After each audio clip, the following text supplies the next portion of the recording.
যে আমরা স্বামী স্ত্রী একান্তে মিলিত হই, স্বামী স্ত্রী সহবাস একান্তে মিলিত হওয়া, এর জন্য কি আবার কোনো দোয়া আছে বা এর জন্য কোনো সুন্নাহসমূহ পদ্ধতি আছে? সম্মানিত ভাইয়েরা, বলছি যে ইসলাম যেহেতু একটি পূর্ণাঙ্গ জীবন ব্যবস্থা, এক্ষেত্রেও ইসলাম নির্দেশনা দিয়েছেন। নবী করিম সাল্লাল্লাহু আলাইহি ওয়াসাল্লাম বলেছেন যে যখন কোনো দম্পতি স্বামী স্ত্রী একান্তে মিলিত হবে, অবশ্যই এই দোয়া পাঠ করবে, বিসমিল্লাহি আল্লাহুম্মা জান্নিবনা শাইতান ওয়া জান্নিবিশ শাইতানা মা রাযাকতানা।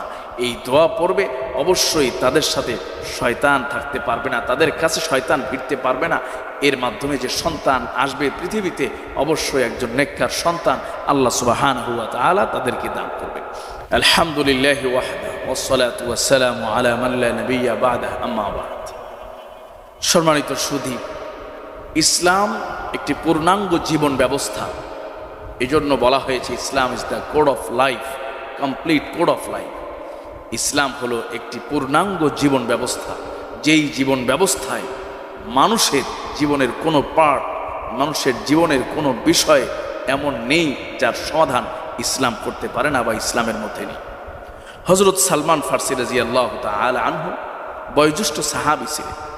তিনি ইসলাম কবুল করার পরে তাকে প্রশ্ন করা হলো, ক্বাল আল্লামাকুম নাবিয়্যুকুম কুল্লা শাইইন হাত্তাল খিরাআ। জনৈক ব্যক্তি প্রশ্ন করলেন যে আপনাদের রসুল, আপনাদের নবী কি সব কিছুই আপনাদের শিক্ষা দেন, এমনকি বাথরুম করার যে পদ্ধতি, টয়লেট করার যে পদ্ধতি, সেটিও কি আপনাদের শিক্ষা দেন?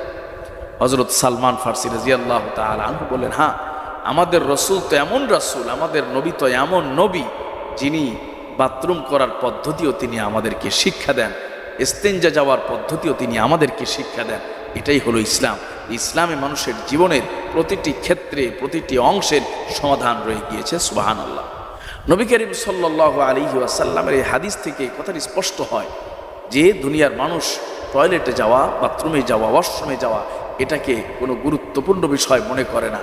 এটার আদব, এটার ভদ্রতা, এটার জন্য সুন্নাহসমূহ সম্মত পদ্ধতি, এটার ব্যাপারে তাদের কোনো খেয়াল নেই বা ধারণা নেই। কিন্তু ইসলাম এই যে প্রাকৃতিক প্রয়োজন পূরণ করা, এটাকেও একটা আমলের রূপ দিয়েছে যে যখন তুমি বাথরুমে প্রবেশ করবে, ওয়াশরুমে প্রবেশ করবে, দোয়া পরে প্রবেশ করবে, যেমনটি তুমি জিন ইনসানের সমস্ত ক্ষয়ক্ষতির থেকে হেফাজতে থাকবে, ঠিক তেমনিভাবে ওই সময়টিও তোমার নষ্ট হবে না। এই দোয়া পড়ার কারণে ওই সময়টিও তোমার আমলের সময় হিসাবে পরিগণিত হয়ে যাবে। সুবহানাল্লাহ।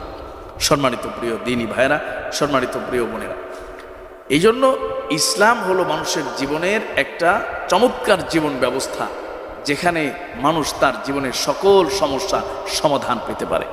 আমাদের এক ভাই প্রশ্ন করেছেন যে হুজুর, এই যে আমরা স্বামী স্ত্রী একান্তে মিলিত হই, স্বামী স্ত্রী সহবাস একান্তে মিলিত হওয়া, এর জন্য কি আবার কোনো দোয়া আছে বা এর জন্য কোনো সুন্নাহসমূহ পদ্ধতি আছে?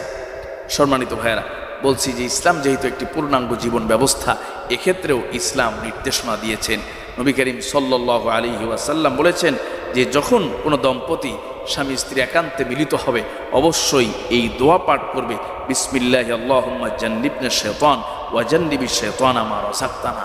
এই দোয়া পড়বে, অবশ্যই তাদের সাথে শয়তান থাকতে পারবে না, তাদের কাছে শয়তান ভিড়তে পারবে না।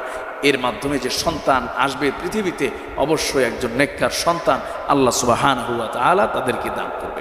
সম্মানিত ভাইয়েরা, অবশ্যই হাদিসের কিতাবে এবং ফিকহের কিতাবে নবীজি সাল্লাল্লাহু আলাইহি ওয়াসাল্লামের জবান নিঃসৃত হাদিস থেকে এই সম্পর্কিত কিছু আদব শিষ্টাচার আমরা জানতে পারি। নবীজি সাল্লাল্লাহু আলাইহি ওয়াসাল্লামের একজন স্ত্রী বলেছেন যে নবীজির সাথে আমি এতদিন সংসার করেছি, কিন্তু একজন আরেকজনের লজ্জাস্থান কেউ কোনোদিন দেখে নাই। সুবহানাল্লাহ।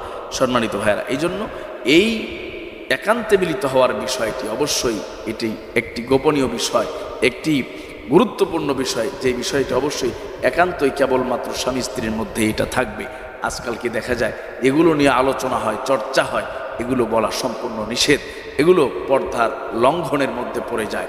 সম্মানিত ভাইয়েরা, অবশ্যই পবিত্র অবস্থায়, নির্জন কক্ষে, পবিত্র অবস্থায় কিবলার দিকে না হয়ে এবং যতটুকু সম্ভব সতরাবৃত হয়ে আল্লাহ সুবহানাহু ওয়া তাআলা বান্দাবান্দি একত্রে মিলিত হলে অবশ্যই যেই বিষয়টি মানুষ কেবলমাত্র যৌবনের তাড়নায় হয়তো একে অন্যের সাথে মিলিত হয়ে থাকে, স্বামী স্ত্রীর সাথে মিলিত হয়ে থাকে, বলা হয়েছে এটিও তার জীবনের একটা আমলের অংশ বা সওয়াবের অংশ হিসাবে দাঁড়িয়ে যাবে। সম্মানিত ভাইরা, এই জন্য অবশ্যই আমরা এই বিষয়টি খেয়াল রাখবো যে আমাদের এই বিষয়টি যেন আমরা এভাবে আমল করতে পারি। আল্লাহ সুবহানাহু ওয়া তাআলা আমাদেরকে বিষয়টি বোঝার এবং আমল করার তৌফিক দান করুন।